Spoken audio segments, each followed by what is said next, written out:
Hey, how you doing? This is Adam Post, publisher of more than 1,000 comic books and marketing expert covering Disney. Nelson Peltz makes $500 million off Disney. Let's get into the story. Before we do, please be sure you are subscribed to the channel. Click the bell for notifications. Give me a thumbs up. I really appreciate you guys. Nelson Peltz is the investor who is pushing for change at Disney, wants to get on Disney's board of directors. Since he's been pushing them, the stock has gone up. So he's already up $500 million, even though he hasn't sold the stock yet.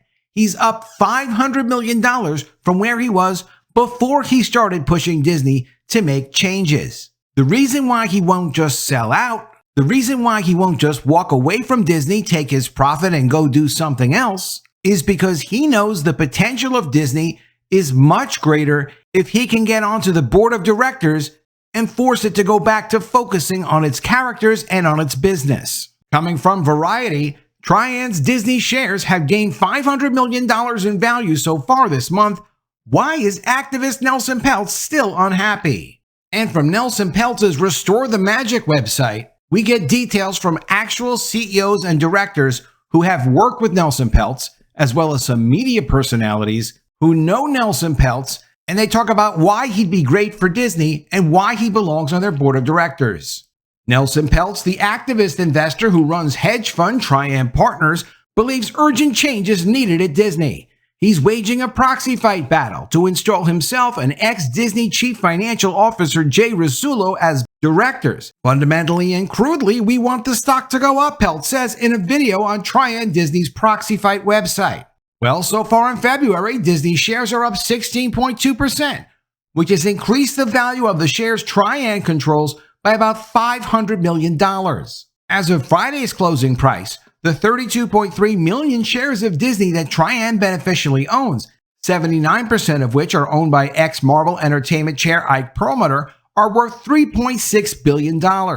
What drove investors to rally around Disney stock? Its February 7th earnings report for the December 2023 quarter showed improvements in cost reductions, including in its streaming business. And CEO Bob Iger touted a string of new initiatives, including Disney's joint venture with Fox and Warner Bros. Discovery to create a sports-centric streaming bundle, plans to debut a standalone streaming service version of ESPN as early as August 2025, and a $1.5 billion strategic investment in Fortnite maker Epic Games. He also revealed a surprise November 2024 premiere date for animated film Moana 2 and revealed an exclusive deal for Taylor Swift's Eras Tour concert film to stream on Disney+. Disney has, quote, turned the corner and entered a new era for our company focused on fortifying ESPN for the future, building streaming into a profitable growth business, reinvigorating our film studios, and turbocharging growth in our parks and experiences, Iger said in announcing earnings. But Peltz isn't backing down from his battle with Iger and the current Disney board. Trian dismissed Disney's announcements as a spaghetti against the wall plan. In a letter dated February 12th, the hedge fund said, among other things, that the Epic Games investment, quote, lacks a product roadmap or expected return targets, and that the sports streaming venture with Fox and Warner Bros. Discovery likely confuse customers, surprise important content partners, and competes with the company's own services. Frenetic activity in the face of a proxy contest is not a substitute for a well-considered corporate strategy, Trian said in their letter. Nor is throwing spaghetti at the wall going to feed shareholders who've been starved of returns for so long. Disney shareholders need the company to consistently perform under the watchful eye of a vigilant board. Trian also noted that Disney's board, quote, still has not identified a successor for Mr. Iger. At the New York Times DealBook Summit in November, Iger, whose renewed contract runs through the end of 2026, asserted that, quote, the succession process at Disney is robust right now, and we're aggressively pursuing succession. Trian even included a cartoon depicting Disney board members throwing spaghetti at a corporate boardroom wall, a reference to business jargon for seeing what sticks out of a fusillade of unproven strategies. Disney released its own letter to shareholders on February 12th, which it posted on its own proxy vote campaign website. Quote, your board and management team remain committed to driving meaningful growth and creating sustainable shareholder value long into the future, the Disney letter said, which recapped Iger's earnings day announcements.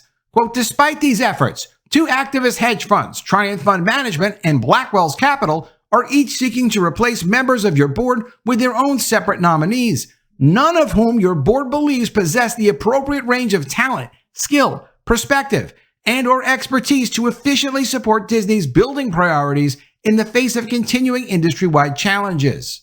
In a February 14th interview with CNBC, Peltz commented that Iger's pronouncements about new initiatives reminds me of a politician making election day announcements versus State of the Union speeches.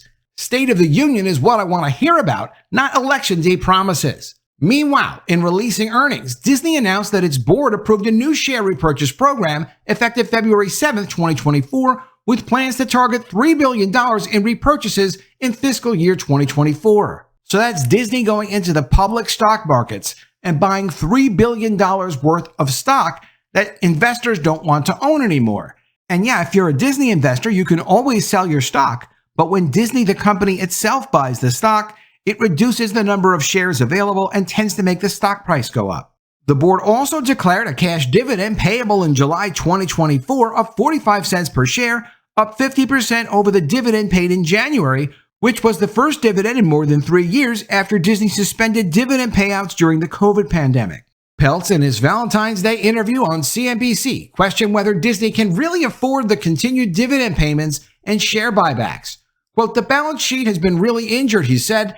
Peltz also said Trian will release a white paper promised to be a deep dive with prescriptive proposals on how Disney can improve its long-term financial performance in a couple of weeks. Quote, "Everybody better sit down with a nice warm glass of milk, get comfortable, because you're going to see chapter and verse on Disney," Peltz said. By the way, Peltz has no quarrel with the Disney Plus deal for Taylor Swift's Eras Tour movie, reportedly worth more than $75 million. Quote, "A real fan. I love her," Peltz told CNBC. "That's right, can't argue with that." For people wondering, who is this Nelson Peltz guy? What has he done before? Why should he actually be on the board of directors of Disney? Because I absolutely feel like he'd do a great job on the board of directors for Disney. From their website, this is some of the people who've interacted with Nelson Peltz, worked with him on their board of directors before, and what the results have been. CEOs and board of directors members who have worked with Nelson Peltz before. Heinz Schumacher, the CEO from Unilever from 2023 to today. Quote, "Nelson is a highly experienced and collaborative board member who recognizes Unilever's strengths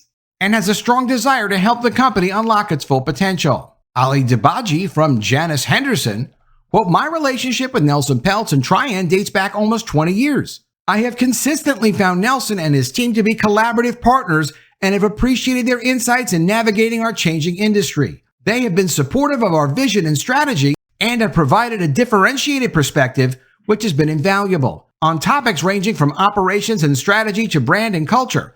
Trian has a firm understanding of what will drive long-term value for all shareholders." Ed Breen, CEO of DuPont from 2015 to today. Quote, "I have the highest regard for Nelson Peltz and Ed Garden. Since becoming CEO of DuPont, I have talked many times with the Trian team and appreciate their insights on strategy and operations, as well as the collaborative and productive manner in which they've engaged with us. Their ability to rigorously analyze opportunities for long-term value maximization has been consistently demonstrated over the years." David Taylor, CEO of P&G from 2015 to 2021. Quote, "From day one, Nelson has been a focused, collaborative member of P&G's board. Working in concert, Nelson and the board have constructively provided perspective and experience to help me and P&G's senior leaders navigate a challenging external environment and maintain long-term competitive advantage for the benefit of many stakeholders. I'm grateful for his service and the collaborative partnership we've developed over the past few years and wish Nelson and the Trian team the best in future endeavors." Bill Johnson, CEO of Heinz from 1998 to 2013. Quote, "I said to another CEO who had called me and inquired about Nelson that if I were to form the board today, Nelson would be one of the first directors I'd ask to serve because he's an insightful, communicative, enthusiastic, energetic, and available director." Also from Heinz, Dennis Riley, director of H.J. Heinz from 2005 to 2013, former CEO of Praxair. Quote, "Nelson Peltz seeks to understand other points of view as much as he seeks to be heard. He is an active listener. Having been a CEO, Nelson also has a healthy respect for the difficulties and challenges of leading large public companies. When he joined the Heinz board, for example, he felt the company was not spending enough money on brand positioning, which he believed would hurt the company long term. Nelson is collaborative by nature. He's always searching for the best ideas. That makes him a great change agent." Kevin Huracan, Cisco CEO from 2020 to current. Nelson and Josh Frank have been great partners and supporters, especially during their time on our board. We greatly appreciated the guidance and expertise they contributed as we built our business transformation strategy. Irene Rosenfeld, CEO of Mondelez, and these are the guys that make Oreos, so you know they're good. And she was the CEO from 2007 to 2017. Quote, Nelson Peltz is a knowledgeable director, an experienced operator, and as a member of our board, is fully informed about our business. Since joining our board in January 2014, Nelson has been a constructive participant in Mondelez International's board processes. My management team and I have engaged often and productively with the Trian team and appreciate their insight on strategy, operations, and investor reactions to various issues. They do their homework and, along with other members of our board, ask the tough questions to understand our company and develop ideas to help grow the business and create sustainable long-term value. Emil Brock, CEO of Wendy's from 2011 to 2016. Quote, Nelson Peltz and Trian have played an important role in Wendy's brand transformation and financial improvement. I greatly value the thought leadership and strategic insight that Nelson and the Trian team provide. Nelson and Trian are passionate advocates for the brand's growth and success. We work collaboratively on key strategic decisions, and our company benefits from Trian's insight on financial and global opportunities. Todd Stitzer, Cadbury CEO from 2003 to 2010. Quote, I have known Nelson for approximately 15 years. He is focused on one thing, creating shareholder value.